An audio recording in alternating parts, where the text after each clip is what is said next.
Hi everyone, welcome back to the channel.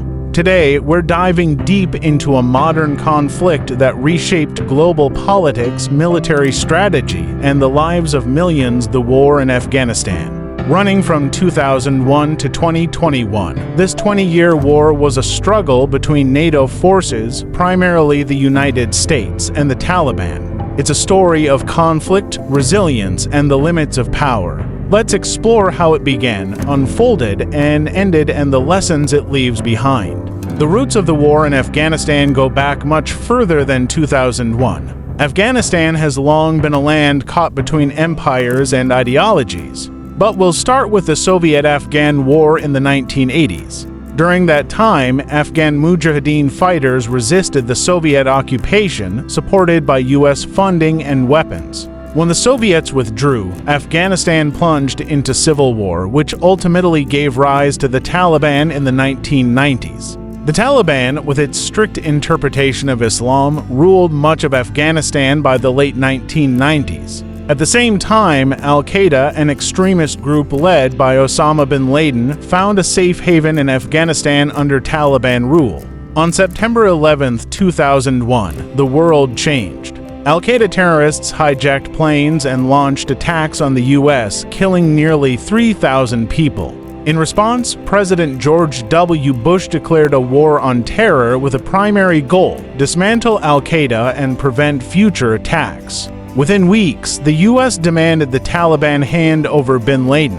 When the Taliban refused, the U.S. and its NATO allies began Operation Enduring Freedom.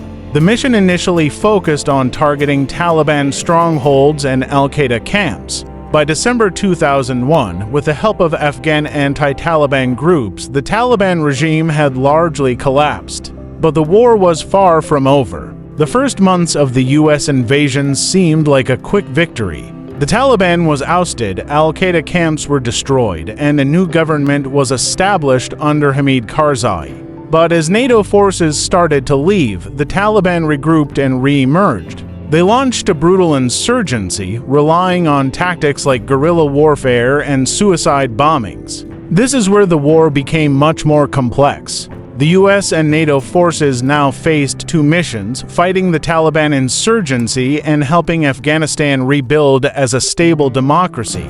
Billions of dollars were invested to train Afghan forces, build infrastructure, and support democracy.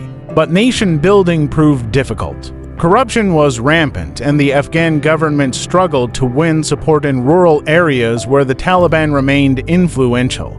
In 2009, President Obama launched a surge by sending additional troops to stabilize Afghanistan. This period saw some of the most intense fighting, with thousands of U.S. and NATO troops trying to secure Taliban-held areas. Although there were some victories, the Taliban continued to gain ground once the surge ended, signaling that military force alone couldn't end the insurgency.